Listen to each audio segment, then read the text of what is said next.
Bienvenue, c'est l'actu. À la une cette semaine, nous vous proposons de rencontrer un photographe passionné de nature au Neudorfel. Artisa Pâques, levons le voile sur les nouveautés pour cette 6e édition. Mais tout de suite, découvrez le portrait d'une école de formation de jeunes apprentis.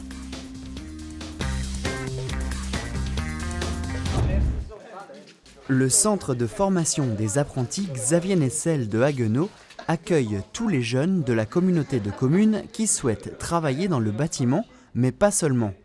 En tout, 22 métiers sont proposés. Parmi les élèves, Noémie, en terminale méca auto, elle est en alternance au garage Muller à Reichshofen. J'ai commencé par faire 2 ans dans un lycée général, donc 2 ans de bac. Mais c'était vraiment pas mon truc. Je savais depuis toute petite que je voulais faire un métier où on travaillait avec les mains. Et depuis toute petite, je voulais savoir comment faisait un moteur pour fonctionner. C'est pour ça que j'ai voulu apprendre ça, quoi. Avec elle, Vincent, qui a repris des études et qui apprécie le travail en alternance. On a beaucoup de machines pour travailler sur les voitures, on a quand même beaucoup de véhicules, donc des profs très compétents, donc c'est vrai que ça nous aide beaucoup quand même dans la formation. Il y a environ 500 élèves au CFA, ce qui fait à peu près 1000 élèves avec le lycée professionnel.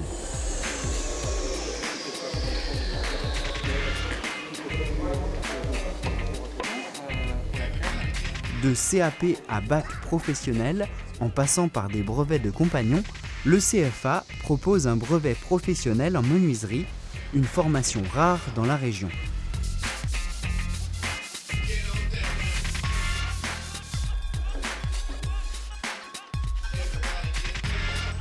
Ces dernières années, de gros investissements sont faits, notamment dans les locaux.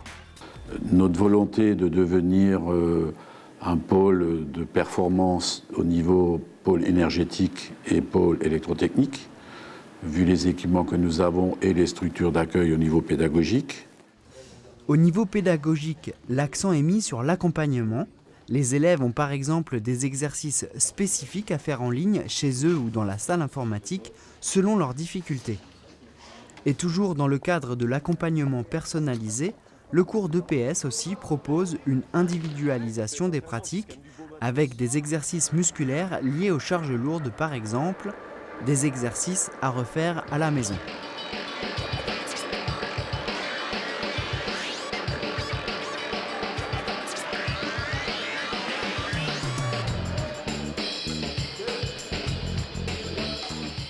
Après l'ancien et le nouveau gymnase, voyons les nouveaux bâtiments.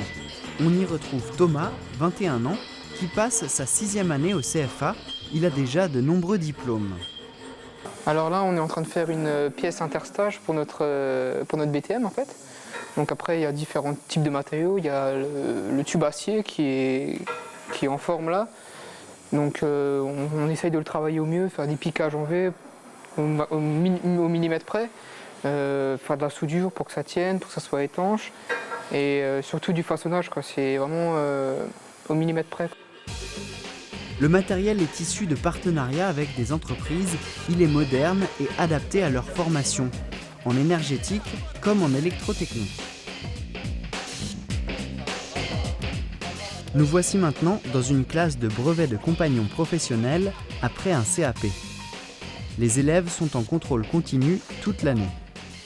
Ils font soit du dépannage, soit de la mise en service, soit du paramétrage de ces systèmes. Donc il y a trois examens à passer, la mise en service, le paramétrage ou le dépannage.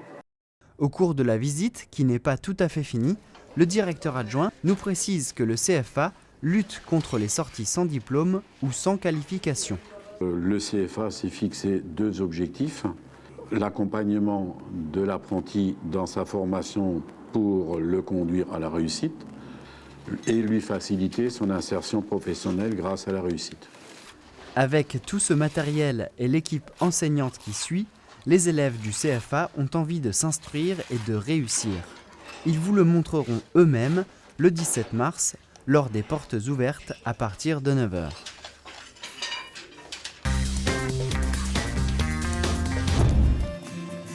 C'est équipé de son sac à dos et de son trépied qu'il se rend en forêt. Contrairement aux apparences, Emmanuel ne vient pas ici pour faire du camping. S'il vient, c'est pour photographier le monde animal. Une passion qui découle de son amour pour l'ornithologie. Donc ça a toujours été une passion, hein, principalement l'ornithologie. Avant de faire la photo, je participais à des opérations de comptage et diverses opérations organisées par des centres ornithologiques. Et puis au fur et à mesure du temps, j'ai voulu photographier justement cette nature que je côtoyais régulièrement, quoi. Venu habiter au Neuil d'Orfeld pour être au plus proche de la nature, Emmanuel n'hésite pas à attendre plusieurs heures en forêt que l'animal daigne se montrer. C'est surtout de la prospection, si on repère une espèce à un endroit particulier ou un coin qui, à telle période de l'année, a des couleurs particulières, une lumière particulière, c'est des choses comme ça qui nous font sortir. Professeur des écoles, Emmanuel pratique sa passion durant son temps libre. C'est vers l'âge de 10 ans qu'il commence à prendre ses premiers clichés. Et comme beaucoup de jeunes photographes, Emmanuel s'est formé lui-même. En parcourant de nombreux forums sur Internet, il commence peu à peu à s'équiper. Le matériel, déjà, on sait que ça coûte cher, donc on commence par du petit matériel et puis au fur et à mesure, on passe sur des gammes supérieures. Je suis autodidacte, hein, pur et dur, hein, on m'a jamais rien appris, j'ai appris par moi-même. Il partage sa passion avec les autres membres du club photographie de Dambar. Il participe également à de nombreuses expositions, notamment Photofolies à Dambar en septembre. Mais pour l'heure, il se focalise sur une nouvelle technique. Là, moi, en ce moment, j'essaye, entre guillemets, de prendre des oiseaux en vol, donc des pipassereaux en vol, donc, qui demandent vraiment une technique très particulière que le matériel d'il y a quelques années ne permettait pas. Et comme le matériel évolue beaucoup, je pense qu'il y a encore de quoi faire.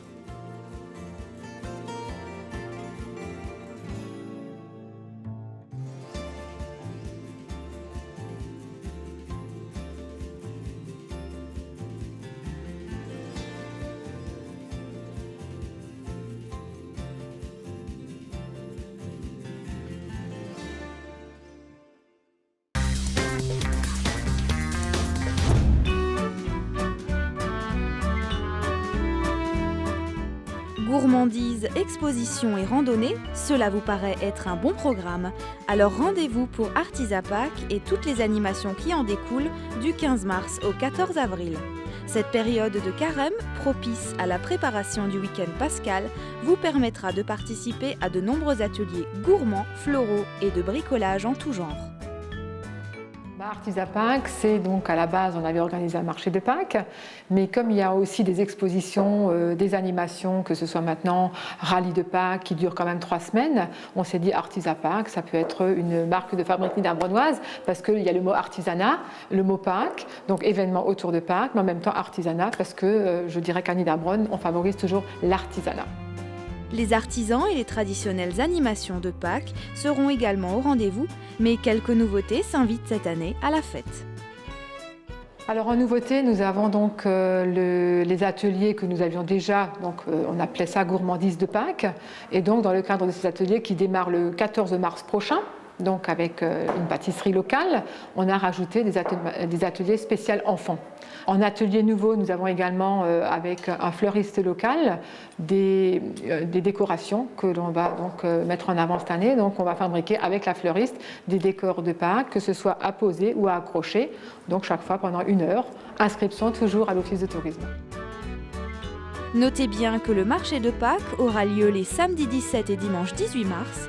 Une brochure est à retirer à l'Office de tourisme de Niederbronn-les-Bains pour connaître toutes les dates des animations et des ateliers dont l'inscription est obligatoire.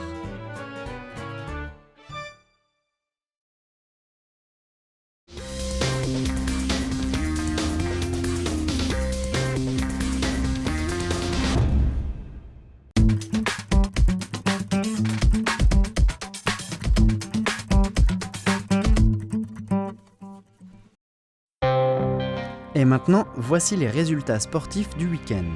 Basket, le BCVN 56, VOSB 70. Chez les filles, BCVN 65 à 40 contre Onheim. Soufflenheim 57, BCVN 48 pour la 2. Handball, Vosges du Nord 38-18 contre HBC Rénan. Mundolsheim 28, Vosges du Nord 2, 19. Et les féminines, Vosges du Nord 10, Benfeld 21. Football, Interfeld Dambar 2-0. Gumbrechtshofen-Sessenheim 3-3. Ingwiller 1, Gundershofen 0. Merzwiller-Urwiller 3-2. Mittesheim Porte-Vignoble Nord 5-1. Niederbronn-Schillersdorf 5-0. Hofwiller-Bechdorf 0-2. Forstheim-Reichshofen 1 partout. Lichtenberg 2, Rothbard 0-1 et Zinswiller-Ritzels 0-3. À la semaine prochaine pour d'autres résultats.